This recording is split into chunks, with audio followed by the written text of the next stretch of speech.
quem seriam Cosme e Damião, os médicos gêmeos da antiguidade que se tornaram santos?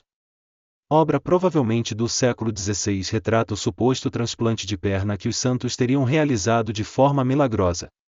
Eles integram a longa lista de santos católicos que ganharam o culto popular após o martírio, naqueles primeiros que o governo romano perseguia e executava cristãos.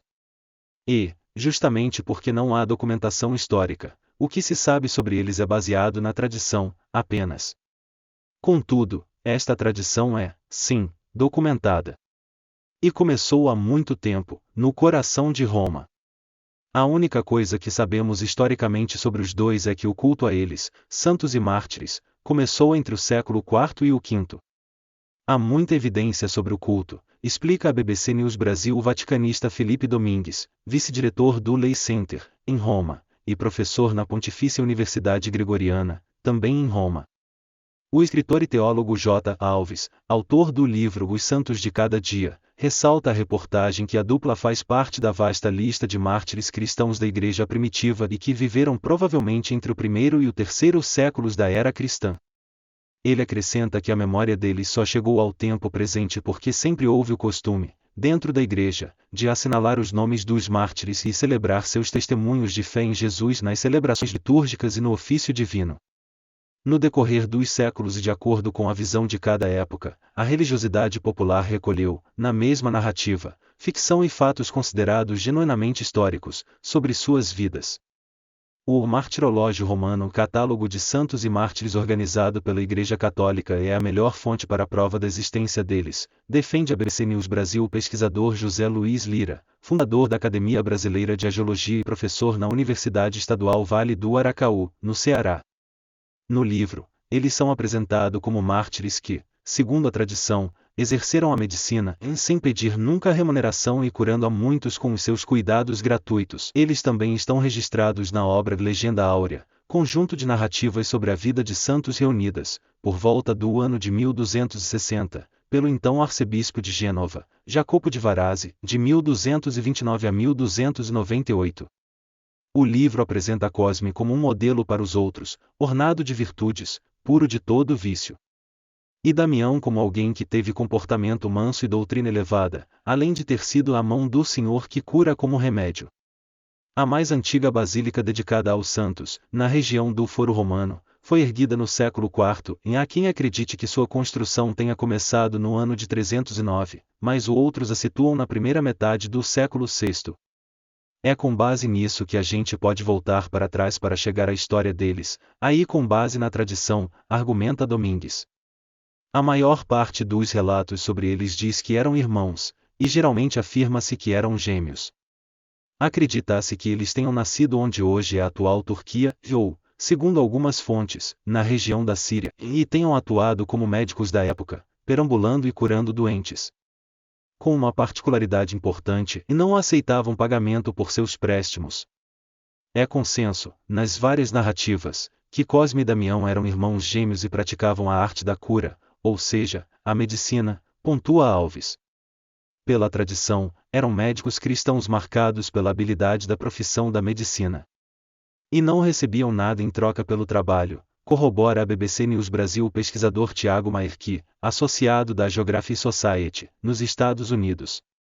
Maerki explica que isso faz com que Cosme e Damião sejam integrados ao rol dos chamados santos anárgiros.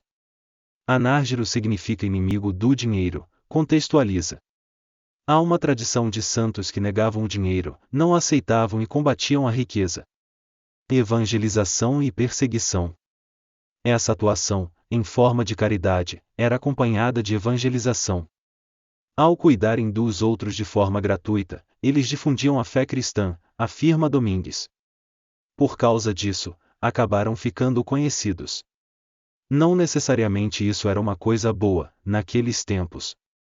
A crescente popularização deles teria despertado o interesse do imperador Diocleciano, 243-311, justamente o responsável pela mais sangrenta perseguição aos cristãos. Assim, Cosme e Damião teriam sido executados, como mártires, provavelmente no ano 300. Segundo o livro Il Santo del Giorno, de Mário Sgarbossa e Luigi Giovannini, a morte deles teria ocorrido na antiga cidade de Cirro, na Síria e hoje, em ruínas. Alves diz que essa grande fama decorrente das curas sem nada cobrar contribuiu para atrair muitos à fé cristã. De acordo com sua versão, isso incomodou o governador de sua região e este haveria determinado a morte da dupla, depois de torturas. A maneira como os dois foram mortos também conta com detalhes diferentes conforme o relato. Mas todos parecem concordar que, depois de eles sobreviverem a uma série de suplícios, acabaram sendo mortos com golpes de espada. Descreve o guio Santo Deugiorno que, condenados à lapidação, as pedras voltavam contra os perseguidores, foram colocados no paredão para que 4 soldados os atravessassem com setas, mas os dardos voltavam para trás e feriam a muitos, porém os santos nada sofriam. Foram obrigados a recorrer à espada para decapitação, honra reservada só aos cidadãos romanos, prossegue o livro Doces para Crianças.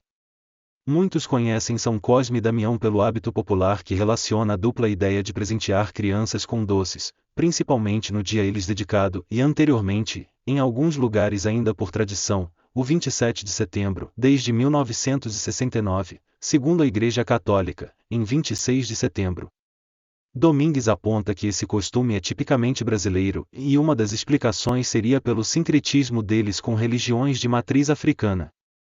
O teólogo Alves explica que os antigos escravizados no Brasil, como forma de camuflar suas crenças, passaram a escoiar seus orixás crianças, os ibeijis, que também são gêmeos, aos santos católicos Cosme e Damião. Na matriz religiosa africana, eles são filhos de Xangô e Ansan, detalha. Estão associados não apenas à força da natureza que faz brotar e sustenta a vida, mas também à festa, à alegria coletiva, ao divertimento e às brincadeiras infantis. Lira interpreta a tradição dos doces quase como um ex-voto, ou seja, um agradecimento aos santos por um milagre. Como eles são venerados nas religiões afro, nelas há um sentido de oferenda.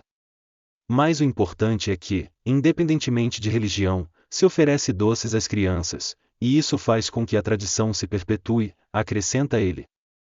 Interessante notar que se houve, no Brasil, um sincretismo dos santos católicos com os orixás do candomblé. Há quem acredite que a origem mítica de Cosme e Damião tem a ver com outro sincretismo, o dos deuses pagãos do mundo antigo com o cristianismo ainda em fase inicial. No século VI havia uma forte tendência de adaptar certos cultos pagãos para o cristianismo. Segundo alguns estudos, foi nessa época que houve a transposição da veneração de algumas figuras ligadas à tradição da medicina e da cura, para os santos cristãos, diz Maerki. A ideia dos médicos santos e mártires teria sido uma espécie de adaptação dessa tradição pagã de veneração de divindades de cura. Entre as figuras que teriam inspirado tais narrativas, está o deus helenístico egípcio Serapis Esculápio ou Asclépio, o deus da medicina tanto na mitologia grega quanto na romana. Cura milagrosa. Se eles realmente atuavam como médicos ancestrais, em um tempo de parcos conhecimentos, é de se imaginar como isso acabava garantindo um terreno fértil para narrativas milagrosas. E, ao longo dos séculos, esses relatos cresceram em proporção e em detalhes. Maerki destaca um dos mais famosos, o do transplante de uma perna. Uma das versões afirma que teria ocorrido já após a morte da dupla, depois que um sacristão acometido de hanseníase havia sonhado que era curado pelos santos. Outra narrativa conta que o suposto milagre teria sido praticado pessoalmente pelos dois, em vida. O sacristão padecia da enfermidade e sua perna estava toda corroída, relata Maerki. Os irmãos então teriam amputado sua perna apodrecida e transplantado no lugar o membro de um africano que havia morrido há pouco,